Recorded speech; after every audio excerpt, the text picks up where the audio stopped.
Olá, eu sou o Duda Teixeira e esse é mais um podcast Latitude. Toda semana, sempre às terças-feiras, nós vamos comentar e fazer análise dos principais fatos que acontecem no mundo e também da nossa diplomacia brasileira.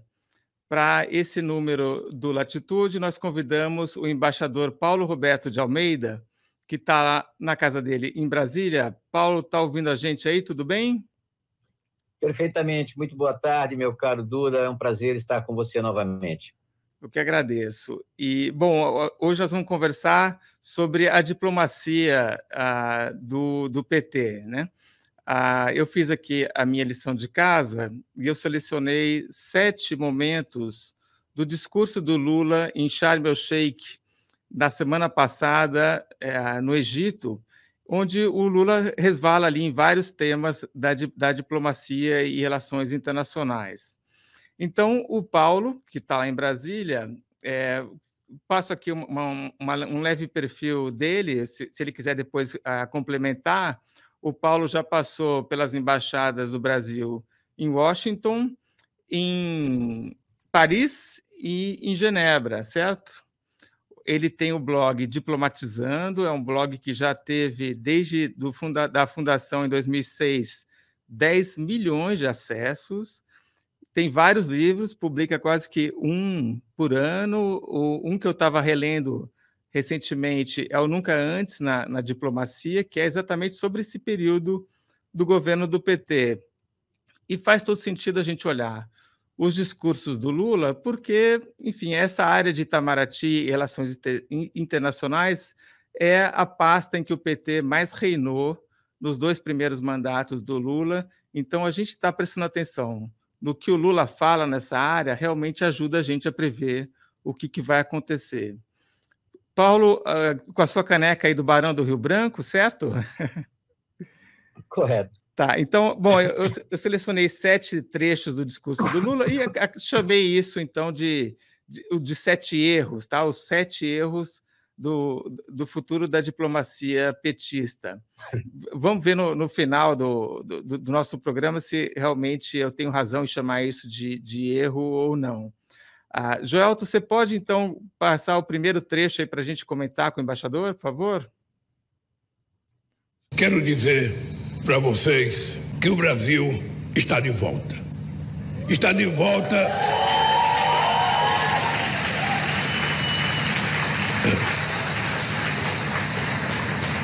O Brasil está de volta para reatar os laços com o mundo e ajudar novamente a combater a fome no mundo. Para cooperar outra vez com os países mais pobres, sobretudo da África, com investimento em transferência de tecnologia. Embaixador, então, lendo o seu livro Nunca Antes na Diplomacia, eu vi ali que realmente o Lula, já em 2002, tinha essa ideia, 2003, do Fome Zero internacional. Então, te pergunto, o Lula e o Brasil vão ajudar a combater a fome no mundo? Essa é uma pretensão do Lula. Pode-se dizer que o Fome Zero brasileiro foi um fracasso completo, tanto que foi abandonado com menos de um ano, né? O Frei Beto, que trabalhava lá, Oded Grageu, saíram do Palácio do Planalto porque o Fome Zero, no formato adotado pelo Lula, pelos economistas do PT em 2002, não funcionou. Mas o Lula tentou. Eu, inclusive, estava em Washington nessa época, em 2003, quando ele tomou, e ele fez todos os esforços para lançar um Fome Zero universal. E o nosso embaixador em Nova York, na época, Ronaldo Sardenberg, não é? Falou com o pessoal da ONU, que dissuadiu, ou tentou dissuadir o Lula de fazer um Fome Zero universal, porque isso duplicaria programa já existente. Programa Mundial de Alimentos, administrado pela FAO, que é o órgão da ONU sobre alimentação e agricultura, e o PNUD. Então, sugeriu que o Lula associasse essa sua iniciativa, essa sua disposição, essa sua vontade de combater a fome no mundo a programas pré-existentes. O Lula insistiu em ter um programa próprio e o assunto não foi para frente. O Fome Zero Universal morreu antes do nascedouro e, no seu lugar, ficou um programa de ajuda para a África no combate à AIDS, que naquela época ainda era um problema muito sério, não é? Então, os petistas são especialistas em conceber grandes programas grandes iniciativas que depois redundam em quase nada. E eu acho que é legítimo combater a fome no mundo, não é? Tanto naquela época quanto agora, e é uma aspiração, digamos, meritória do Lula, da sua diplomacia, da diplomacia brasileira, não é? Diga-se de passagem que o Brasil colabora com o Programa Mundial de Alimentos, é um fornecedor, tanto quanto os países ricos, que são protecionistas agrícolas para o seu mercado interno, mas que justamente eles fazem o dumping, eles descarregam os seus excedentes alimentares, que são construídos à base de subsídios, né? Os tesouros da União Europeia, dos Estados Unidos, patrocinam um grande volume de produção agrícola que depois é despejada no terceiro mundo, seja, digamos, estrangulando os africanos que não têm esses subsídios, não é? Seja desativando programas nacionais de vários países que realmente sofrem com secas, com catástrofes naturais, com baixa produtividade agrícola. Eu acho que não é uma prioridade, inclusive porque no Brasil tem gente passando fome, mas é meritório, é legítimo, fica politicamente correto. Acredito que o Lula pode ajudar a combater a fome não só na África, como no próprio Brasil, empenhando recursos brasileiros, do Tesouro, das agências públicas brasileiras. Temos a ABC, Agência Brasileira de Cooperação, vinculada ao Itamaraty, não é, que pode desempenhar isso, como fez pela assistência técnica da Embrapa, inclusive, em diversos países africanos. É um programa meritório, mas tem que ser bem administrado no canais já muito testados pela ONU. Não vale a pena insistir em algo novo para dar um prêmio Nobel da Paz ao Lula. Agora, essa questão da ajuda humanitária internacional, muitas vezes ela não tem um resultado pretendido, né? Entendo que é meritório, que seja bom fazer, né?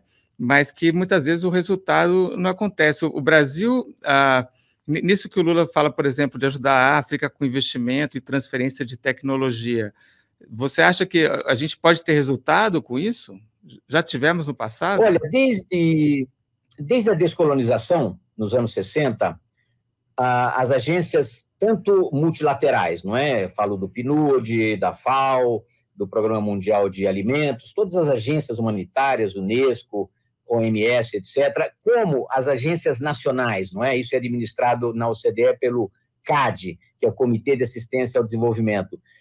Toda essa ajuda multilateral ou bilateral e de ONGs humanitárias despejou dezenas de bilhões de dólares na África, na América Latina, em parte, na Ásia do Sul, ou seja, países pobres, países que estão classificados como os países menos desenvolvidos. Não se teve muito reflexo desses bilhões de dólares carreados para a África, a não ser que eles deformaram orçamentos nacionais, muitas vezes foram parar em contas na Suíça, não é? Foram desviados pela corrupção. O melhor sistema talvez seja aquelas ONGs humanitárias, como a do Bill Gates, que se propõe vacinar crianças, não é? E o Brasil deveria seguir esse exemplo modesto de saneamento básico, que, aliás, deve ser feito aqui no Brasil, infraestrutura e, sobretudo, capacitação educacional e profissional. São os elementos básicos para capacitar a população para se empregar produtivamente no campo, na cidade, nos serviços, não é? A melhor maneira de ajudar um povo a se desenvolver é capacitando-o educacionalmente. Muitas vezes, bilhões de dólares são desviados. Tem um economista que trabalhou mais de 10 anos pelo Banco Mundial, nesses programas de ajuda à África, William Easterly, que escreveu um livro, já 10 anos atrás, chamado Fardo do Homem Branco, não é?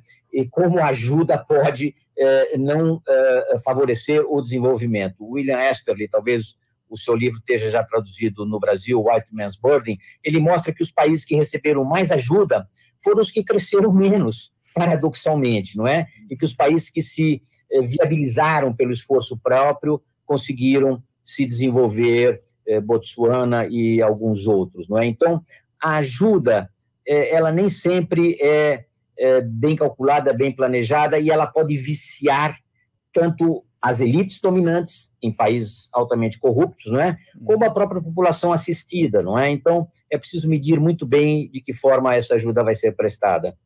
E acho que tem um ponto que o senhor passou aí rapidamente, mas essa questão de que, quando você falou do saneamento no Brasil, né? A gente também precisa, a gente tem muito pobre no Brasil que também precisa de assistência, né? Então, enquanto também não é contraditório, enfim, também eu acho que é um pouco um exercício de princípios, né, de ajudar quem precisa, mas eu acho que isso sempre vai ter um pouco essa crítica, né, puxa, mas está mandando dinheiro para onde e em vez de ajudar aqui no Brasil, né?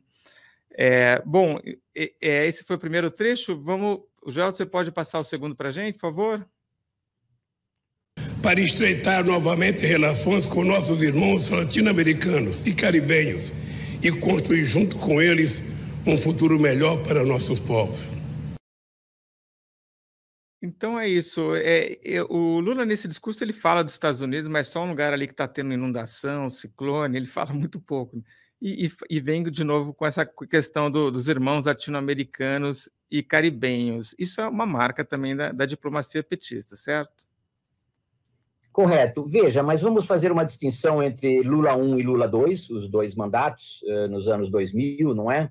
E Sua Majestade Lula III agora, que volta com esse imenso prestígio em condições muito diferentes. E vamos dizer que, mesmo para a diplomacia, será diferente. Não se trata mais de um governo do PT, pelo menos isso que o próprio Lula afirmou. Inclusive, na área econômica, ele se desdisse em Portugal o que ele havia dito em Sharm el-Sheikh, né? Desdenhando a responsabilidade fiscal, etc. Mas na área da política externa, o que nós tivemos nos dois primeiros mandatos foi um comando do partido sobre grande parte da política externa. Você tinha o Marco Aurélio Garcia, que foi secretário de Assuntos Internacionais do PT durante mais de 2 décadas, e que sentava no Palácio do Planalto, era o assessor internacional, mas era chamado também pelos itamaracas, meus colegas, de chanceler para a América do Sul, porque ele tinha sido exilado durante a ditadura, tinha se relacionado muito com os cubanos, montou o Fórum de São Paulo para os cubanos, não é? Tinha muitos amigos na esquerda latino-americana, e ele era chamado de chanceler para a América do Sul, inclusive porque ele falava mais espanhol do que outras línguas e não tinha nenhum domínio sobre outras esferas da política externa, paz e segurança internacional, negociações comerciais, questões multilaterais em geral. Ele era o chanceler para a América do Sul e ele comandou, sim, grande parte da diplomacia brasileira para os países latino-americanos. Isso não mais ocorrerá.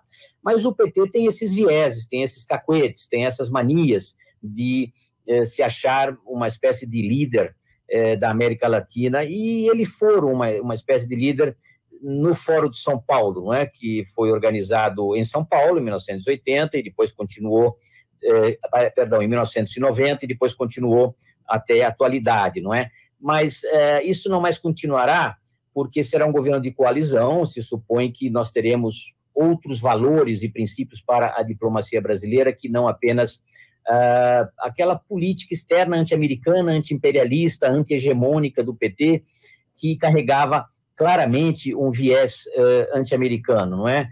Nós desprezamos, eles desprezaram a OEA, criaram a Unasul, criaram vários mecanismos exclusivamente sul-americanos ou latino-americanos, não é? E isso é um cacuete, porque o PT é um típico partido esquerdista latino-americano, não é? Vinculado ao socialismo cubano, da Nicarágua, da Venezuela, com muita vergonha para a diplomacia brasileira, porque se tratam de ditaduras confirmadas, não é? O PT tem uma, digamos, leniência com ditaduras de esquerda e uma certa arrogância em relação aos direitistas ou aos neoliberais, como eles chamavam, não é? Isso, aliás, foi exacerbado no governo atual, que desprezou as ditaduras de esquerda, os governos progressistas, mesmo esquerdistas, o que é errado. Você, quando faz comércio, você não olha a cor, a religião, a orientação política, e sim o comércio, as vantagens de um bom relacionamento. O governo atual, ele se relacionou apenas com direitistas e o Brasil ficou isolado. Espera-se que o PT, ou o governo de coalizão, com uma diplomacia mais esclarecida, não cometa os mesmos erros que durante os mandatos de Lula I e Lula II. Só abrindo um parênteses aí, que no grupo de transição de relações exteriores, nós temos a secretária-geral do Fórum de São Paulo, a Mônica Valente, e o Romênio Pereira, que é o secretário de Relações Internacionais do PT. Então, realmente, assim, vamos observar para ver se a gente vai ter uma relações internacionais mais comandada pelo PT e pelo Fórum de São Paulo, ou por essa coalizão, por essa frente mais ampla aí, né? Joel, Ao mesmo tempo, temos o Aloysio Nunes, que foi chanceler, foi o segundo chanceler do governo Temer e que conduziu uma política externa bastante equilibrada, segundo os valores e princípios do Itamaraty. Então, ele recentrou a política externa brasileira na segunda fase do governo Temer por uma diplomacia basicamente idêntica à que foi a do Itamaraty sob Fernando Henrique Cardoso e outros presidentes. Vamos torcer para que eles se entendam ali, né? Bom, Jota, você toca o terceiro trecho, por favor? Para lutar por um comércio justo entre as nações e pela paz entre os povos. Voltamos para ajudar a construir uma ordem mundial pacífica, assentada no diálogo, no multilateralismo e na multipolaridade. Ele fala do comércio justo, né? O Brasil, então, deveria lutar por um comércio justo no mundo? Olha, nenhum economista sensato, pelo menos fora daqueles petistas encarnados, não é? Falaria em comércio justo. O comércio é uma oferta de um lado e uma demanda de outro. As pessoas procuram um melhor preço e melhor qualidade. Ponto. Comércio justo é a coisa mais difícil de definir. O que é um comércio justo? É pagar mais por um produto que nos preços de mercado seria mais rentável para os consumidores, não é? O Lula tentou fazer isso no seu primeiro mandato, quando recomendou que nós importássemos mais dos irmãos da América do Sul, mesmo que fosse mais caro ou de menor qualidade. Eu não acredito que algum importador sensato tenha feito isso, porque seria perder mercado, não é? Os importadores continuarem importando dos melhores fornecedores por melhor preço, pela melhor qualidade, enfim, aquilo que eles conseguiriam vender, não é? Então, essa coisa de comércio justo, finalmente, não tem muito significado. Isso geralmente significa protecionismo de um lado, não é? Países ricos, talvez, reclamando da alta dos preços do petróleo ou de outras mercadorias, digamos, matérias-primas, ou países em desenvolvimento que reclamam do preço dos manufaturados. Ora, ninguém fixa preços, o mercado tem uma lei da oferta e procura que desde Adão e Eva permanece igual, não é? E o Adam Smith já tinha afirmado que o melhor comércio é o comércio livre. Então, vamos esquecer essa coisa de comércio justo. Isso não existe, existe comércio, ponto. E o Brasil tem suas relações com a China, por exemplo, é o principal parceiro há 13 anos, com os preços que são fixados pelo mercado. Eu me lembro quando eu estava na China em 2010, a soja chegou a $600 a tonelada, os agricultores estavam nadando em dólares, não é? O minério de ferro estava quase $200 a tonelada, depois caíram, mas isso é a realidade do mercado.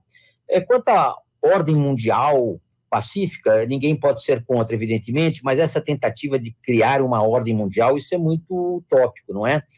Ordem mundial surge com grandes catástrofes, né? Grande Guerra, Primeira Guerra Mundial, Segunda Guerra, houve uma ordem mundial, uma ordem econômica que está conosco, a ordem de Bretton Woods, FMI, Banco Mundial, e a China e a União Soviética, que estiveram ausentes dessa ordem econômica de mercados, não é? Se alinharam nos anos 90, não é? A China foi a primeira e a Rússia foi a segunda. Aliás, a Rússia aderiu ao GATT só 10 anos atrás, não é? Menos de 10 anos atrás, e ainda não é bem uma economia de mercado, o que a China já é, não é? A China não é um socialismo com características chinesas, ela é um capitalismo com características chinesas, é um sistema de mercado, apenas que o país é dirigido pelo Partido Comunista, que são um pouco como os mandarins da antiguidade, né, do Império do Meio, que são bons administradores. Então, a ordem mundial, você não impõe segundo a sua vontade, vamos fazer uma nova ordem mundial. E isso tem a ver com os dois conceitos que o Lula citou. O multilateralismo, ele é um mero instrumento, é um método. Você tem relações bilaterais, país a país, tem relações regionais na sua região, pode fazer zonas de livre comércio, uniões aduaneiras, mercado comum, e tem relações multilaterais, que são aquelas feitas nos grandes organismos, nas agências da ONU.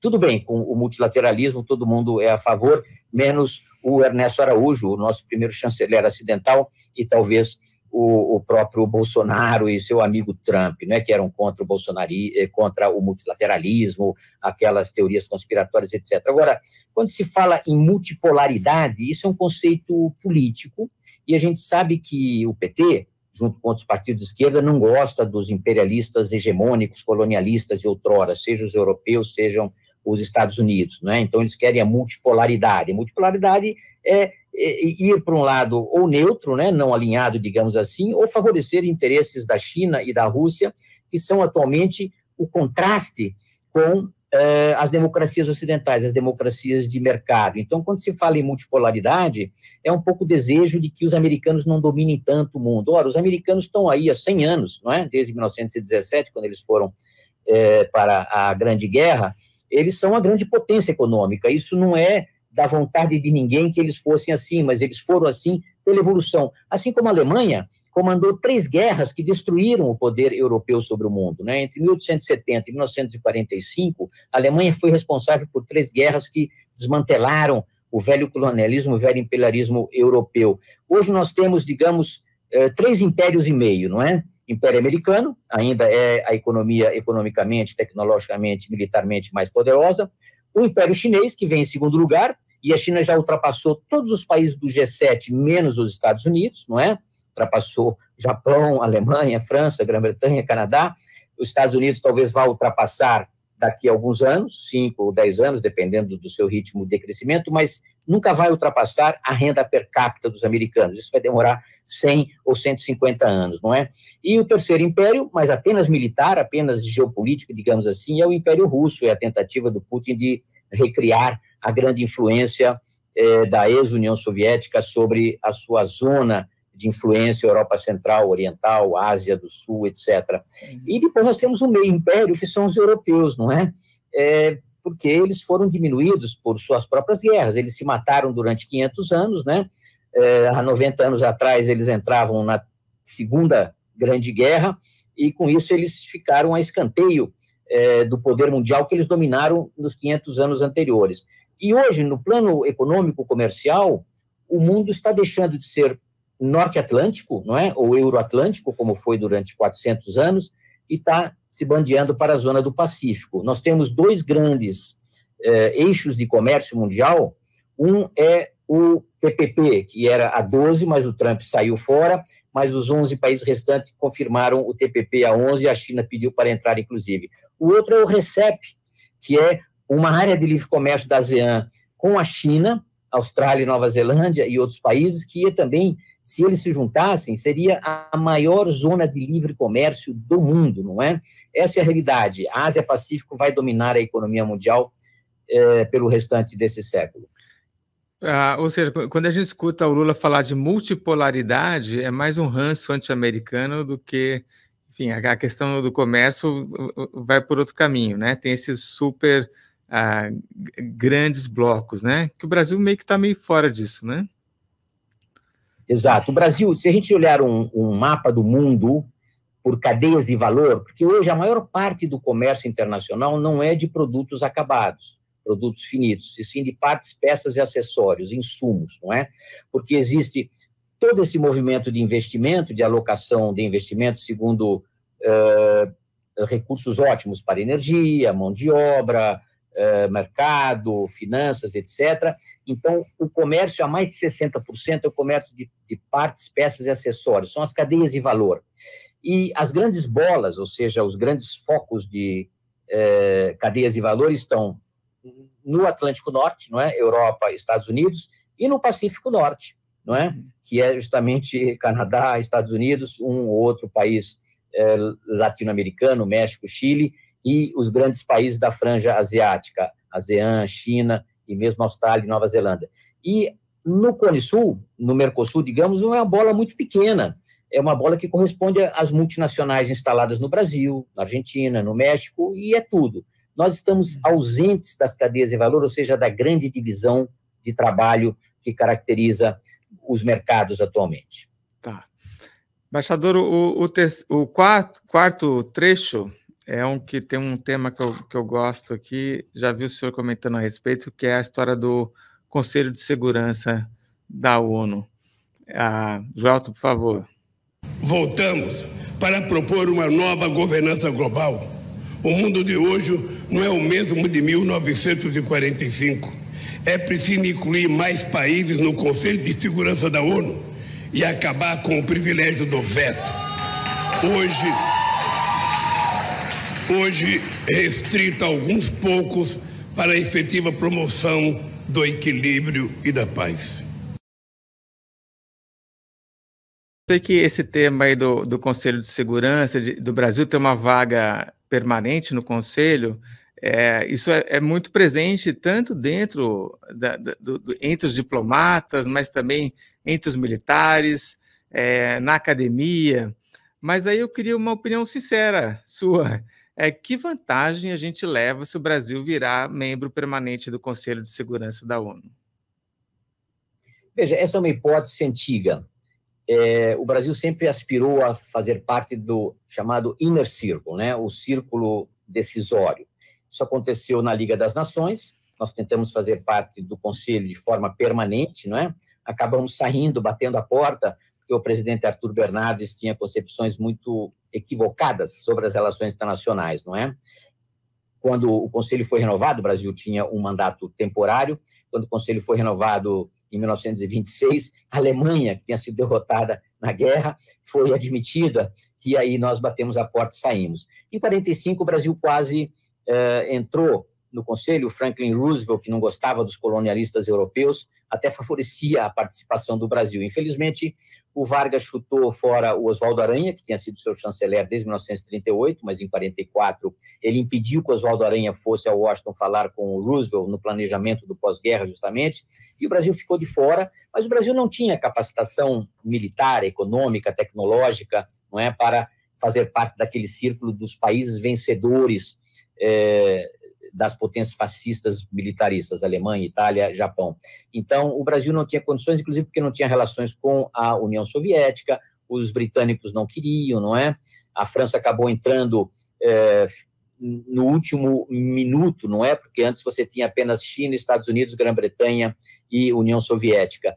E depois os militares e os diplomatas sempre aspiraram a que o Brasil acedesse. Em 1945, quando foi assinada a Carta da ONU em São Francisco, nós fizemos justamente um discurso contra o direito de veto, porque isso vai contra a doutrina brasileira desde o Rui Barbosa, desde a segunda Conferência da Paz da Haia, em 1907, que o Rui Barbosa proclama, isso é doutrina brasileira da diplomacia, a igualdade soberana dos Estados, ou seja, nenhum Estado pode ter privilégio sobre os demais. Mas a gente sabe que as guerras conduzem a vencedores e perdedores. Assim foi no Congresso de Viena, em 1815, quando derrotaram o Napoleão. Assim foi na Grande Guerra, né? Na Conferência da Paz de Paris, em 1919, a Alemanha foi condenada a pagar reparações durante 40 anos, não é? Se estenderia até os anos 60, mas o Hitler acabou com isso logo quando ele entrou em 1933, e na Segunda Guerra, em que as quatro potências decidiram muito antes de São Francisco, em Dumbarton Oaks, em 43, 44,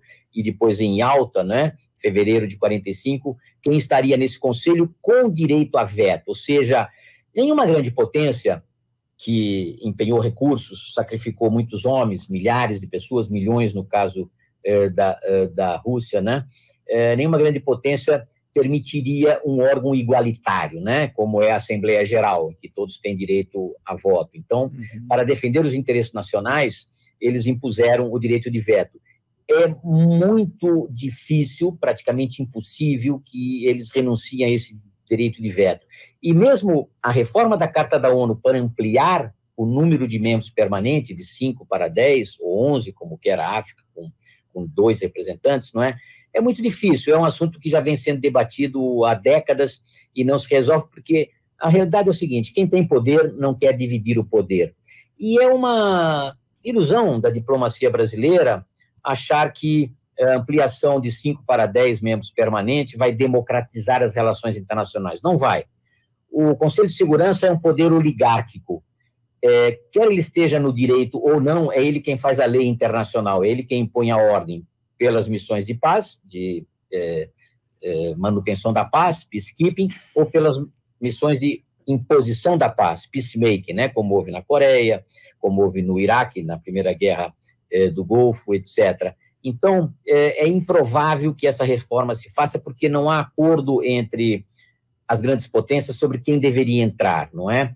Mas se, por acaso, por um Arcanjo Gabriel que se iluminasse esses 5, eles autorizassem a ampliação, o Brasil estaria dentro. O Brasil é um candidato natural na América Latina, ainda que a gente tivesse que fazer um esforço, não apenas financeiro, de contribuir mais, não só financeiramente, como para missões de peacekeeping e de peacemaking, não é? Coisa que a gente não faz porque a nossa Constituição não permite, teríamos que ter autorização do Congresso para enviar soldados para uma guerra, não é? Para uma missão realmente de imposição da paz e não apenas de manutenção da paz. Mas você teria muitas responsabilidades que não sei se o Brasil está em condições de cumprir atualmente. Eu não atribuo nenhuma, pessoalmente, prioridade ao ingresso do Brasil no Conselho. Inclusive o PT, na sua origem, não tinha essa aspiração no seu programa, quando surgiu lá nos anos 80, não falavam nada de Conselho de Segurança. Eles queriam uma nova ordem econômica internacional, aquelas coisas de relações Norte-Sul, etc. Quem botou essa ideia na cabeça deles foi o Celso Amorim, que participou de muitas negociações para a reforma da Carta, foi nosso representante em Nova York, não é? Muito respeitado, e que colocou essa ideia de prestígio na cabeça do Lula. Eu considero que a gente não deva fazer disso uma prioridade. Nossa prioridade é educação, saneamento básico, qualificação do Brasil no plano econômico e social, no desenvolvimento, na sustentabilidade. E quando o Brasil participar de missões humanitárias, como faz o Canadá, como faz a Itália, como faz o Japão, a própria China faz, ele será convidado e será o representante natural da América Latina. É incontornável, mas eu não atribuo prioridade. Eu acho que nós temos muitas prioridades, sobretudo internas e na cooperação internacional. No seu livro, Nunca Antes na Diplomacia, eu estava relendo e vi ali que o Fernando Henrique não dava muita importância para o Conselho de Segurança da ONU, um pouco para não melindrar a Argentina, né? Acho que até ele falou isso para você, né? Exato. Foi uma entrevista que eu fiz com ele em Washington, justamente quando ele passou por lá. Eu falei, olha, o Sarney falou que gostaria de entrar, mesmo sem direito a veto, não é? O Collor também chegou a falar, mas ele depois não tornou. E ele me falou, olha, eu prefiro não melindrar os argentinos a entrar no Conselho. Se for para desgostar os nossos vizinhos, eu não vou fazer disso uma prioridade do meu governo. E realmente nunca fez. O chanceler Luiz Felipe Lampreia também não, e acredito que eles estão corretos. Quando e se for feita a reforma, o Brasil estará dentro. Porque quando ele tentou entrar no Conselho, durante o Lula I e Lula II, não é? Os argentinos sabotaram essa pretensão, junto com os mexicanos, etc. Assim como a China sabota a pretensão do Japão a ingressar no Conselho, não é? E também a da Índia, não é? E outros europeus sabotam a pretensão da Alemanha a ser membro permanente, não é? Espanhóis, italianos não querem a Alemanha. Então, um dos erros do PT também foi ter feito aquele G4, né? G4, Brasil, Índia, Japão e Alemanha para ingressar no Conselho. Eu acho que isso nos trouxe oposições que nós não teríamos ficando apenas com as nossas aspirações próprias. A gente sabe que a China não vai apoiar o Japão, nem a Índia, e outros europeus não vão apoiar a Alemanha. Então, para que criar uma quesilha com essas outras grandes potências? E tudo depende dos Estados Unidos e da China, exclusivamente desses dois países, não é? Por que criar uma quesilha com eles quando a gente sozinho temos qualificação para tal? Esse cenário que você mostra, a gente vê que vai ser muito difícil, então, uma mudança, né, no Conselho de Segurança. Agora, ainda que isso seja difícil, uma vez que essa ambição volta com o Celso Amorim e o Lula com o Lula, né, por influência do Celso, o brasileiro comum vai ter que pagar essa conta, porque o Lula, quando tinha essa ambição de aparecer no Conselho de Segurança e ter vaga permanente, ele tomou iniciativas aí de mandar tropa para o Haiti, né, construir um monte de embaixada, não é isso? Nós vamos pagar essa conta no final? Exato. Pagamos direto ou indiretamente. Veja, quando o Lula criou embaixadas em todos os países do hemisfério americano, nós tínhamos mais embaixadas do que qualquer potência ex-colonialista na região, não é? E também na África, muitas embaixadas. Muito bem, para a cooperação, mas tudo isso tem um custo. Uma embaixada, mesmo pequena, tem $500 milhão por ano ou mais, não é? E depois isso não se resolve por votação na Assembleia Geral. Nós podemos ter 190 votos a favor do ingresso do Brasil no Conselho de Segurança, na Assembleia Geral, mas quem decide é o próprio Conselho de Segurança. E o Conselho de Segurança, A5, não é? pode hipocritamente dizer que é a favor deste ou daquele país, mas a gente sabe que eles confiam em que um outro vai vetar qualquer reforma. Inclusive porque, se já é difícil você ter um acordo no Conselho com 5 membros permanentes para resolver grandes crises no Oriente Médio, na África, na Ásia do Sul, na própria América Latina, imagine a 10. Aí você teria interesses ampliados para as regiões e cada país ou cada representante, por mais se diga multilateralista, ele vai visar as suas relações regionais, bilaterais, os seus interesses nacionais, quando for considerar o caso de uma guerra civil, uma guerra entre estados, não é? Conflito interétnico, religioso, sempre haverá considerações nacionais. E se a 5 é muito difícil, imagine a 10, não é? Então, e depois tem o direito de veto. Os países entrariam supostamente sem o direito de veto, porque senão paralisaria de vez o Conselho de Segurança. O Conselho de Segurança, ele enviou tropas para a Coreia em 1950, ele puniu a África do Sul pelo regime do apartheid, a Rodésia do Sul, não é? E o Saddam Hussein, quando ele invadiu o Kuwait em 1990. Então, você imagine 10 países tentando resolver esses problemas de guerras civis ou de guerras entre estados, conflitos religiosos ou quaisquer outros graves problemas, com 10 países tendo que decidir no voto o que o Conselho vai fazer. Organizar uma missão de imposição da paz. Inclusive, diga-se de passagem que a ONU nunca correspondeu à carta original. A carta original previa uma comissão militar, justamente dirigida pelos 5 países membros permanentes, para enviar tropas da ONU. E, na verdade, as tropas da ONU só usam aquele capacete azul, mas, na verdade, elas recebem ordens dos seus generais ou dos seus governos, não é? Quando foi da Guerra do Golfo, a primeira Guerra do Golfo no Kuwait, eram os americanos que estavam lá, ainda que autorizados pela ONU, não é?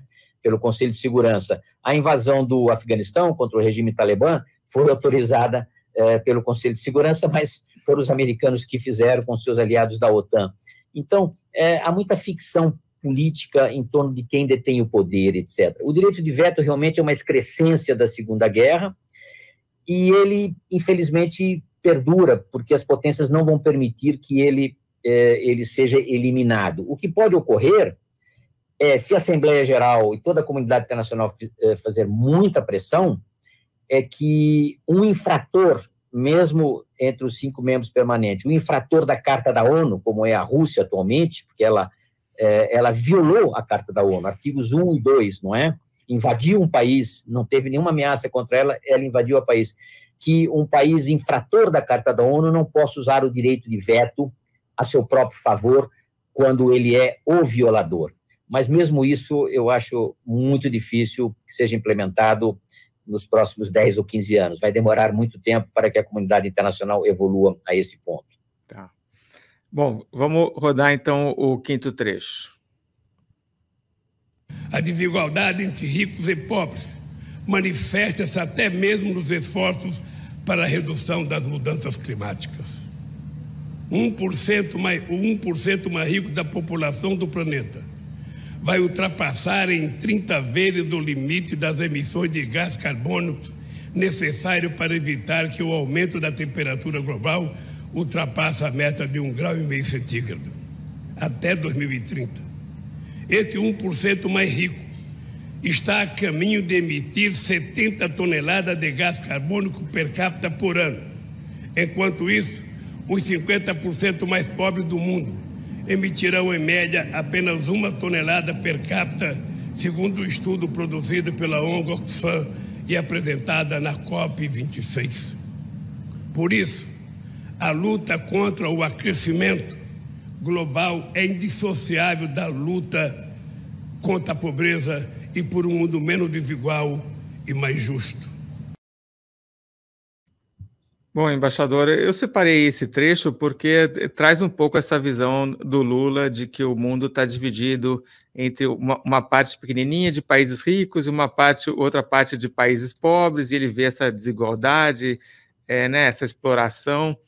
Vi isso antes, e aí traz esses dados da Oxfam, que é especialista, né, nesse tipo de dado, e lembrei que em 2009...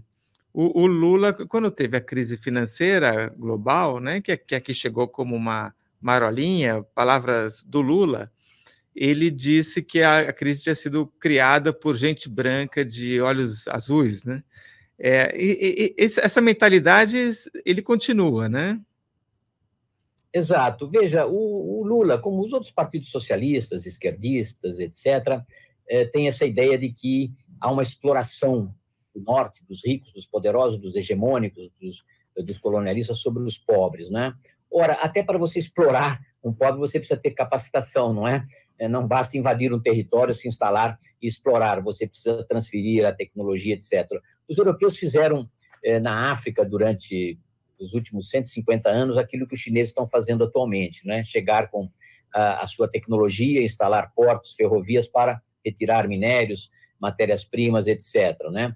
Os chineses só não estão fazendo a escravidão que os europeus também praticaram no Congo, em outros países, durante a sua dominação. Mas essa divisão entre norte e sul, entre ricos e pobres, é uma velha arenga do marxismo clássico, não é? Se eu sou rico é porque eu tirei isso de alguém. Isso vem do Rousseau, passou pela Revolução Francesa, chegou no marxismo e se estabeleceu.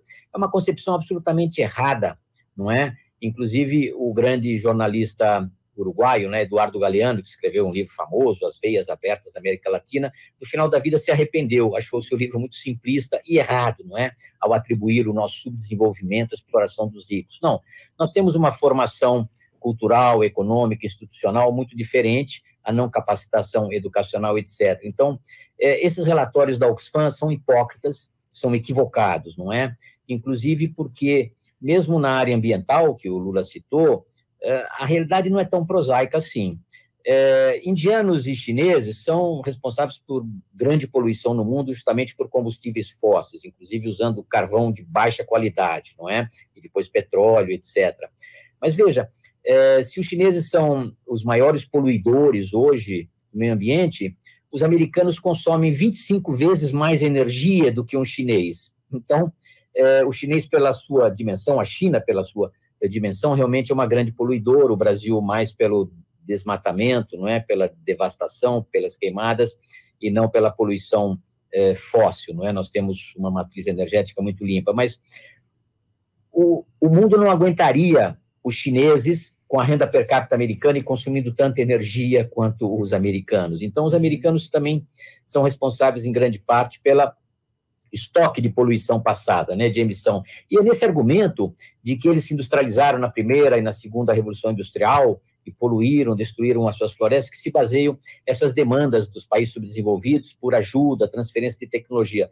Essa é uma conversa que está na ONU desde sempre. Eu me lembro em Genebra, antes, depois, aquela coalizão do G77 dos países pobres, demandando mais recursos, mais transferência, mais tecnologia para os países ricos, não é? Ora, muito economia de mercado, né? São empresas que investiram milhões de dólares nos seus processos, etc., e usam aquilo para o benefício das suas populações. A capacitação em novas tecnologias não poluidoras, ambientalmente saudáveis, digamos, é uma capacitação que pode sim ser transferida, mas em termos razoáveis, em termos que compatibilizam, digamos, as possibilidades. Agora, nós vimos que em Sharm el-Sheikh, na COP27, se aprovou um princípio de reparação por perdas e danos, mas ninguém se comprometeu com valores e com prazos, não é? Isso ocorre há décadas. Eu assisti em Genebra, em outras conferências, a mesma conversa, as mesmas demandas, não é?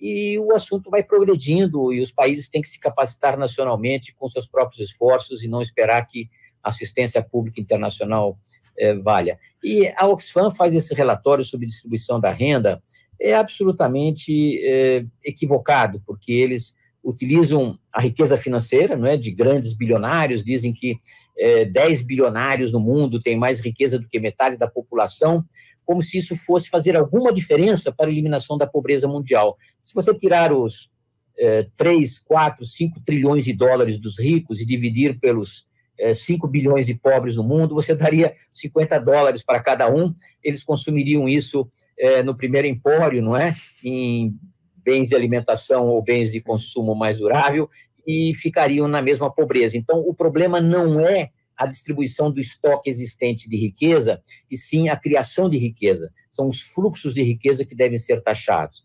Inclusive, o PT, que esteve durante 13 anos e meio no poder, não criou nenhum imposto sobre os ricos, sobre os dividendos, sobre as grandes fortunas, não é?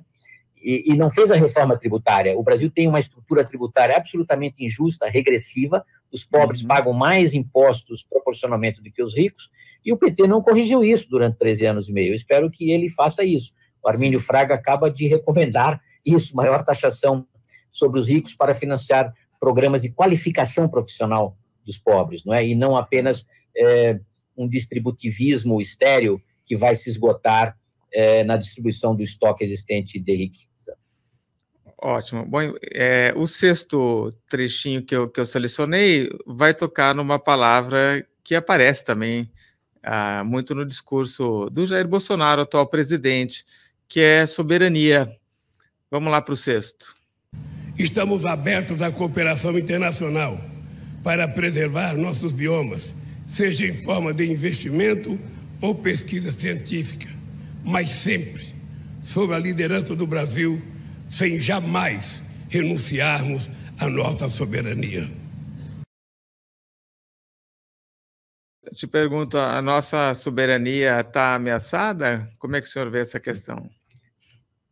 Eu ouço essa conversa da internacionalização da Amazônia há muito tempo. Tudo isso é muito ridículo, não é? Os militares usam isso, talvez, para conseguir mais orçamento próprio, não é? Que eles gastam no Rio de Janeiro, em Brasília, e não tanto na Amazônia, não é? Essa coisa da soberania é aquela velha coisa de se enrolar na bandeira, aquele chauvinismo, aquele patriotismo, não é? Que não quer dizer muito. O Bolsonaro justamente defendeu a soberania da Amazônia para destruir a Amazônia. E se a gente quiser se referir à Amazônia mais ou menos desenvolvida, vamos nos referir ao boom da borracha. A Amazônia foi rica naquela época, quando ela estava muito mais internacionalizada do que a partir de 1913, quando os britânicos entraram com a nossa Hévia, que levaram para Kew Gardens e plantaram na Malásia, né, plantações ordenadas, e entrou a borracha de plantação no mercado mundial, e a Amazônia, então, entrou na decadência e ficou assim durante décadas, até que os militares, no regime militar, criaram a SUFRAMA, a Zona Franca de Manaus, que é uma coisa absolutamente artificial. A SUFRAMA, a Zona Franca de Manaus, não tem absolutamente nada a ver com as vantagens comparativas, com as capacidades produtivas da Amazônia. É um enclave, uma Zona Franca, mas que você tem que trazer tudo de fora, transformar, usar a mão de obra local e depois exportar para outros mercados consumidores, não é? Então, se a Amazônia fosse um pouco mais internacionalizada, como quer o Lula, aliás, de integração, de cooperação estrangeira na pesquisa, na utilização dos recursos da biodiversidade, muito bem.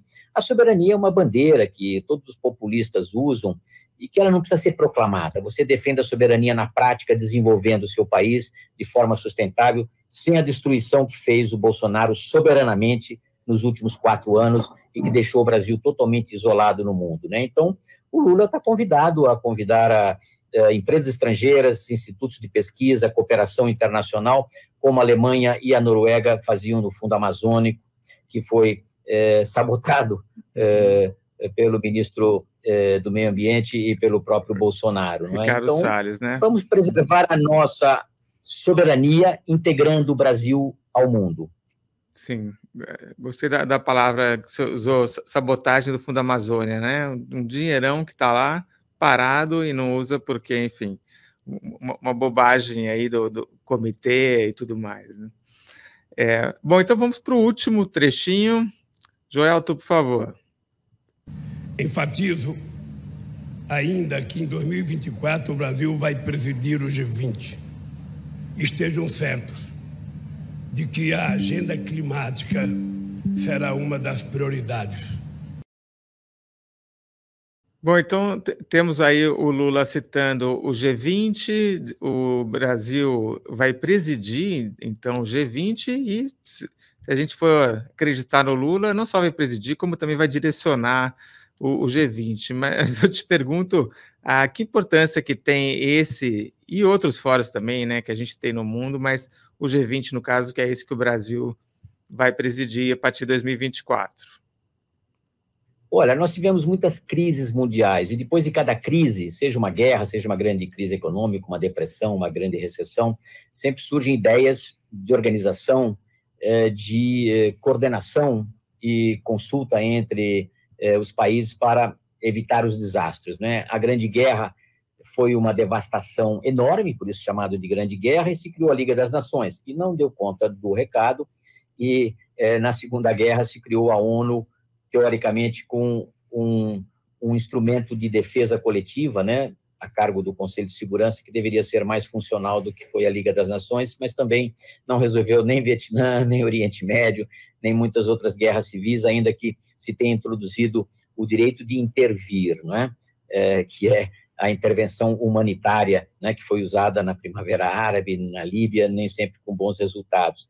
Mas o G20 ele foi criado após uma crise de países ricos, né? As crises anteriores, crise da dívida latino-americana nos anos 80, crise dos mercados financeiros asiáticos e da moratória russa nos anos 90, e finalmente a crise imobiliária americana de 2007 e crise financeira em 2008, 2009. E foi aí quando o George Bush, filho, o mesmo que tinha invadido o Iraque, provocou todo aquele desastre no Oriente Médio, até hoje, aliás, chamou a um órgão que já existia, porque nas crises financeiras dos anos 90, o FMI, então dirigido pelo francês Michel Candesu, criou o Fórum de Estabilidade Financeira, que já era de 20 países, mais a União Europeia, mais a OCDE e mais alguns outros órgãos, FMI, Banco Mundial, etc. Entende? Então já havia o Fórum de Estabilidade Financeira, que funcionava junto com o Banco de Basileia, o Banco de Compensações Internacionais, para estabelecer regras para que não houvesse mais crises bancárias ou financeiras, regras de medidas prudenciais. E o Banco de Basileia vem emitindo Basileia I, Basileia II, Basileia III, que são aquelas regras de capitalização, de depósitos, de garantias, uma série de normas prudenciais que o Brasil segue, aliás, não é? Mas a crise de 2008 foi devastadora para os países ricos. A Espanha foi atingida, a Grã-Bretanha, a Irlanda, a Itália, a Grécia, que teve que ser ajudada pela troika internacional, né? União Europeia, Banco Mundial, Fundo Monetário. E então foi criado esse G20, que era o Fórum de Estabilidade Financeira, com um mandato para coordenação política. Não vamos nos iludir, não vai criar um novo Bretton Woods, não é? Não vai reformar a ordem econômica internacional, a menos de uma nova grande catástrofe, mas ele permitiu uma consulta entre países. Aliás, a Rússia, saída da União Soviética nos anos 90, foi incorporada ao G7. O G7 são as 7 grandes economias mundiais, não é? Que até hoje continua funcionando, mas virou um G8 a partir de 1998, 99, até a invasão da Crimeia pelo Putin em 2014, quando ela foi expelida, digamos, o G7 continua funcionando.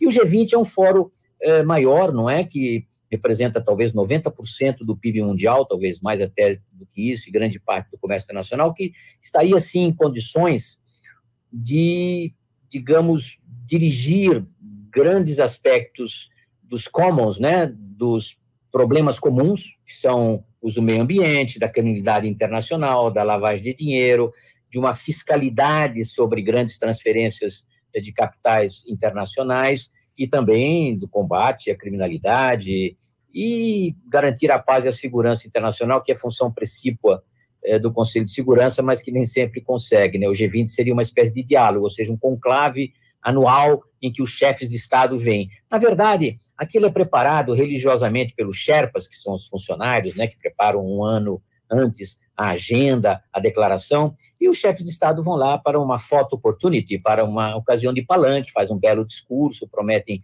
coisas, transferência de dinheiro, etc. Depois as coisas vão caminhar muito lentamente, não é? Mas hoje você está talvez numa nova divisão entre os países ocidentais de economia de mercado, democracias, respeitando liberdades democráticas, direitos humanos, etc., e 2 grandes autocracias, que são a Rússia do Putin, não é? Pelo menos a Rússia do Putin, não é? A do Yeltsin era um pouco diferente, talvez, e a China, que acaba de se adquirir um novo imperador, porque o Deng Xiaoping, quando montou um sistema de alternância no poder entre líderes do Partido Comunista Chinês, não é? Ele fez isso, 2 mandatos e depois dá espaço para uma nova geração e um certo equilíbrio entre as várias tendências do Partido Comunista, os mais globalistas, os antigos comunistas, os centralistas, etc. Isso acabou, agora temos um imperador que promete ficar até o fim dos dias, como o próprio Putin talvez planeje ficar lá na Rússia como um novo czar, não é? Um neo-czar. Então, eles têm uma demanda por uma nova ordem mundial. Eu acredito que esse seja um momento crucial da diplomacia brasileira. A diplomacia brasileira sempre buscou autonomia, não é? Buscou um equilíbrio entre os diversos componentes dessa ordem mundial, antigamente os comunistas, os capitalistas, hoje não temos mais comunistas, a não ser em Cuba, na Coreia do Norte, talvez na Venezuela e Nicarágua, né? Mas todo mundo participa da economia de mercado, a China intensamente, não é? A Rússia também, com a sua cleptocracia, mas hoje nós temos uma demanda por uma nova ordem mundial, a tal de multipolaridade, como disse o Lula, que é uma demanda para, digamos, não dar tanto espaço para as chamadas potências hegemônicas, que para os esquerdistas são sempre os americanos e os europeus, e haver um equilíbrio com as novas potências ascendentes e os emergentes, dentre os quais o grupo do BRICS, né, que eu considero um problema muito sério na diplomacia brasileira, porque o Brasil supostamente é um aliado de um país que violou flagrantemente a Carta da ONU, invadiu um país e está perpetrando crimes de guerra, crimes contra a humanidade, crime contra a paz, os mesmos crimes pelos quais foram processados e condenados os criminosos de guerra nazistas em Nuremberg, em 1946, não é? O Putin provavelmente merece um Nuremberg para si próprio, né? Exclusivamente.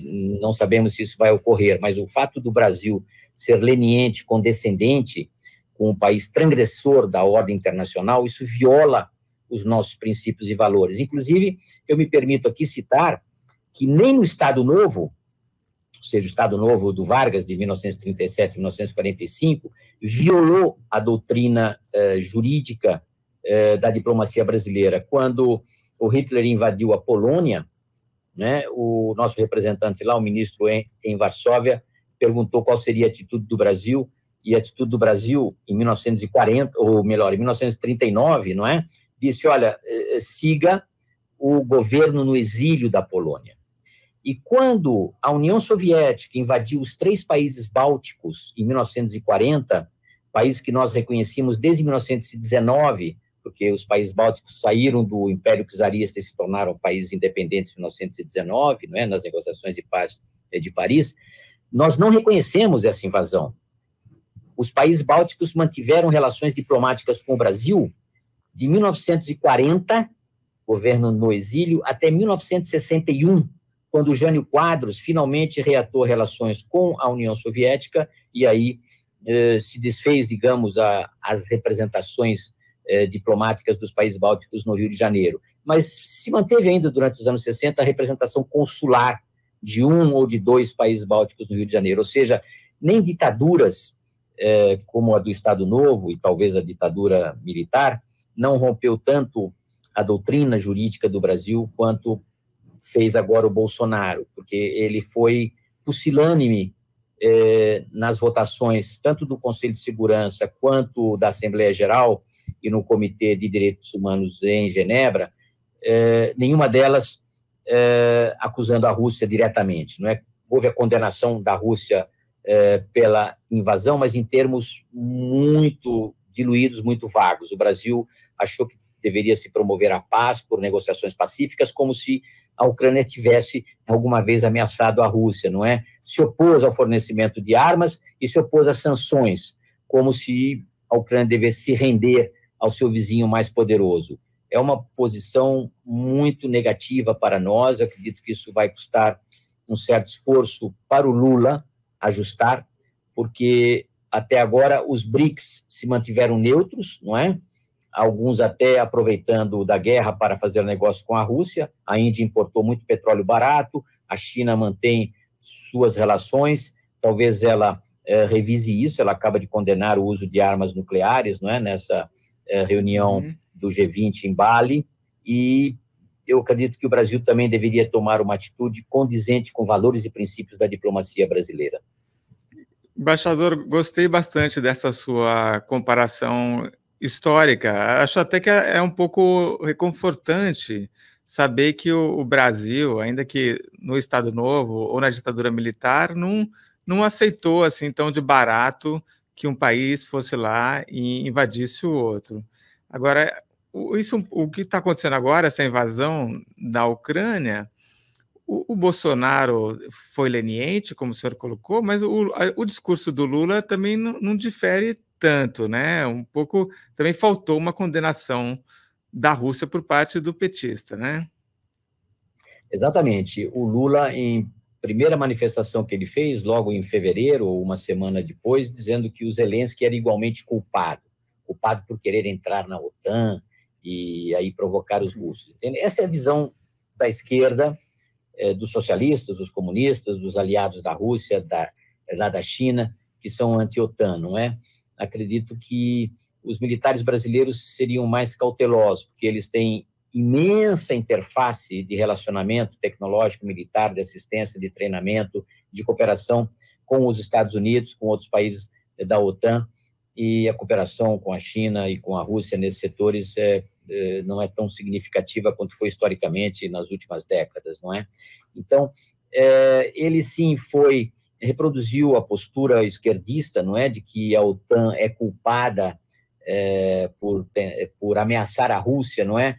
É uma violação, inclusive, da Constituição brasileira, onde está a não intervenção nos assuntos internos dos países, não é? Sim. E a igualdade soberana das nações. Isso está com a gente desde Rui Barbosa, em 1907, 1916, e os países que, saindo da esfera soviética, ingressaram na OTAN, não foi por pressão da OTAN, demanda da OTAN, foram soberanamente, pediram, porque eles não gostavam do abraço do urso russo, sim, não é? Sim. Os três bálticos imediatamente, a Polônia um pouco depois, a Tchecoslováquia, a Bulgária, a Romênia, até a Albânia, né, que foi o último país comunista dos Balcãs, né, até a Albânia entrou na OTAN, ainda que não tenha ingressado na União Europeia até hoje. Então, esses países, em lugar do abraço russo, não é, do urso russo, preferiram ficar com a OTAN como garantia do que está ocorrendo agora com a Ucrânia. Se a Ucrânia tivesse entrado na OTAN nos anos 90, quando a Rússia estava naquela imenso declínio econômico, militar, geopolítico, não é? Talvez a Ucrânia não tivesse sido invadida.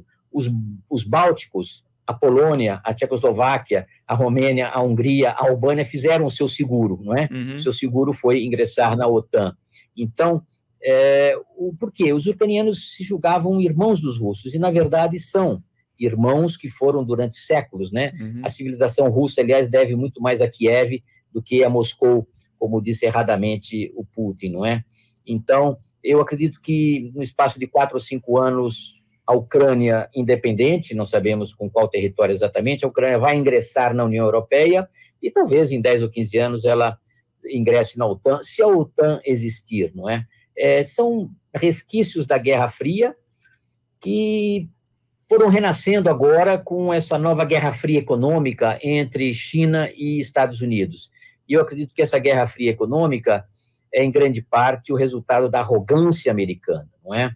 Porque quando o Nixon incorporou a China à ONU, não é? Retirando Taiwan e dando o lugar no Conselho de Segurança para a República Popular da China, a China comunista, ele também favoreceu, e isso até o Clinton, não é? Favoreceu o ingresso da China na economia mundial. A China finalmente entrou no GATT-OMC em 2001 e teve um desenvolvimento fulgurante.